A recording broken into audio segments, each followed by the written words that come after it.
Bale, may kakabit po tayo, may nagpapakabit sa aking amplifier ng doon sa kanyang TV. Kanya nga lang yung kanyang TV ay walang audio out na analog. Digital po yung kanyang output. Kaya binilhan ko ng ganito. Binili ko lang ngayon sa online. Bali ko convert ko yung audio niya na digital to analog para magamit o maikabit din sa amplifier na kanyang binili at nang makapag-video okay siya. Kaya ito na po yung dumating na yung aking order. Kaya checkin muna natin kung tama yung mga specification. Tsaka yung mga wirings niya. Sige nga, buksan natin. Bali, ito po yung laman niya. Bali, ito ay audio converter, digital to analog. Yun po yung kanyang. Ito po yung mga instruction manual. Baka po meron kayong mga ganyang TV, gusto nyong ilagay sa amplifier para kung may internet kayo, ay di kahit mag-video okay lang kayo sa inyong bahay, hindi nyo na kailangang rumenta ng video okay. Ganito lang po yung bibilihin nyo. Kahit sa online po, madala kayo. Tapos ito po yung wirings niya. May instruction din naman po dito sa likodan, pero mas maganda kung i-actual natin.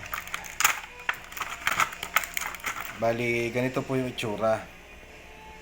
Yan. Ito pong likod, yan yung DC, 5 volts po yan. Bali, may kasama po yung plug. Ito po. Ito po ay sasaksak po yan dito sa audio, sa supply. Tapos itong kabila, pwede po rin niya sa TV na ilagay. Dun sa likod may USB port naman dun. Dun yun na rin isaksak. Kung wala naman, pwede naman siya dun sa mga charger ng cellphone. Ito, pwedeng mag-charger or pwedeng dun na rin sa likod ng TV isasaksak. Ito po yung audio jack niya. Supply. USB supply. Pagdating naman po dito sa kabila, ito yung audio output niya na analog. Yan. Audio output niya na analog.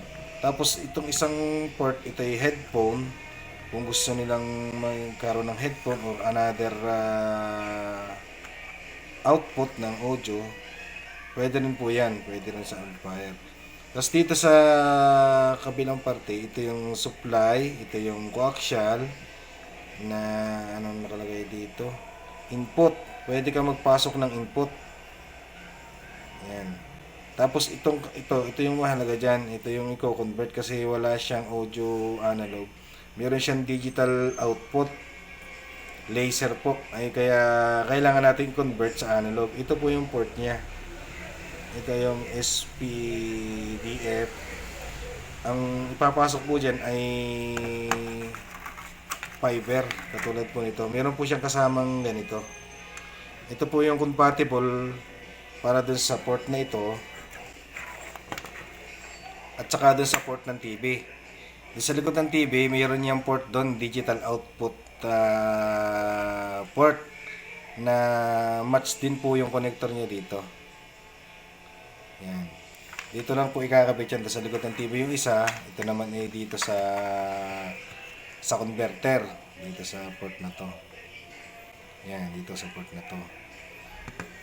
Tapos pag ikakabit na po yan, ay aalisin nyo po yung maputi na cover. Kasi bawal kasi magdumi yung part na yon, dahil kaya nilagyan ng taklob dahil laser po yan. Sensitive sa mga dust. Kaya tinatanggal po yan. Yan, tanggalin nyo muna yan kasi hindi magkakasya yun dun sa terminal, dun sa port pagka nakalagay yan. Tsaka hindi magta-transfer ng ayos yung laser kapag mayroon yan. Yan. Yun po ang wiring yan. Madali lang po. Yun lang po ang wiring yan. Tapos ito namang coaxial na pwede naman kayong mga bumili ng RCA na dalawahan, yung white and red. itatap nyo yan dito, tapos papunta naman yung kabilang dulo nun ay sa amplifier. Para yung audio ng TV ay ma-receive na ng amplifier. Doon po ilalagay nyo sa amplifier ay doon sa halimbawa ay input ng audio input. Kaya mamili lang po doon yung may mga tape, may mga CD, may tuner, meron doon. Mapipilian po doon sa likod ng amplifier para isaksak yung kabilang dulo nito. Yun lang po at maya-maya po ay ating i-wiring na itong direkta actual sa TV niya at saka doon sa amplifier. Sige po, hintayin nyo lang po, subaybayin nyo to.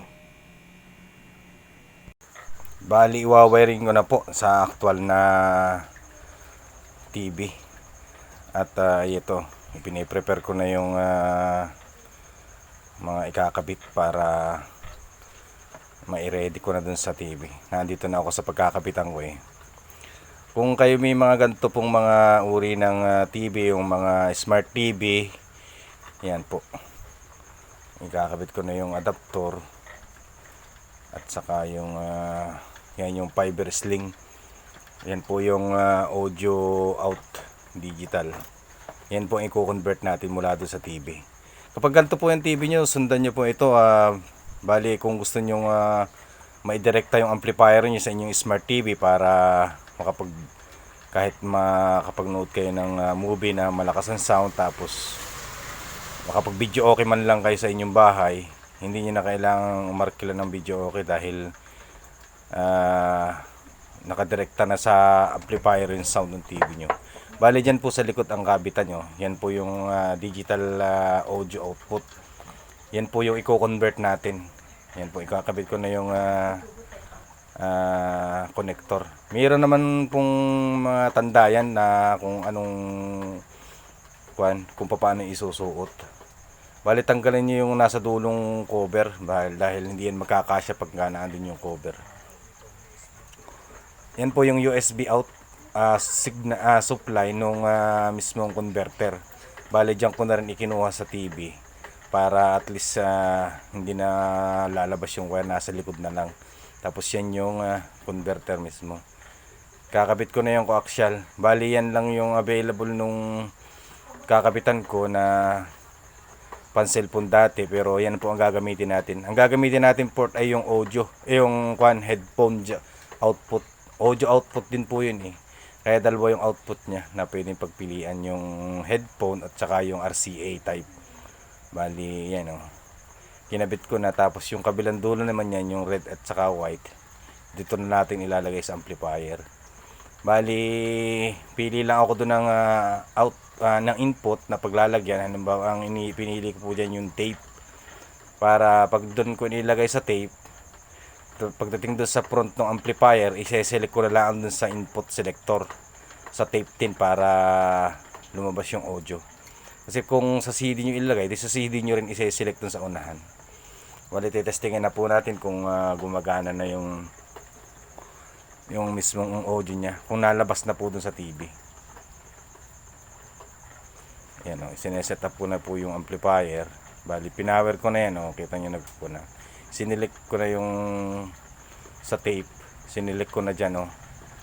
Yan, may selector naman kasi yung amplifier. Karamihan ganyan ang amplifier.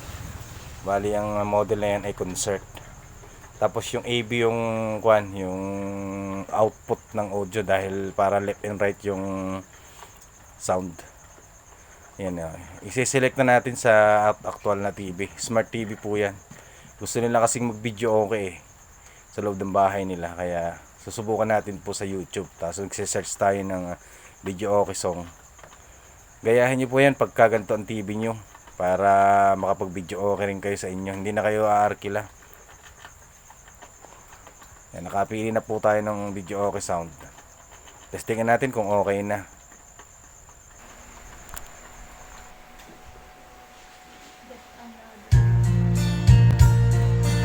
Okay na po.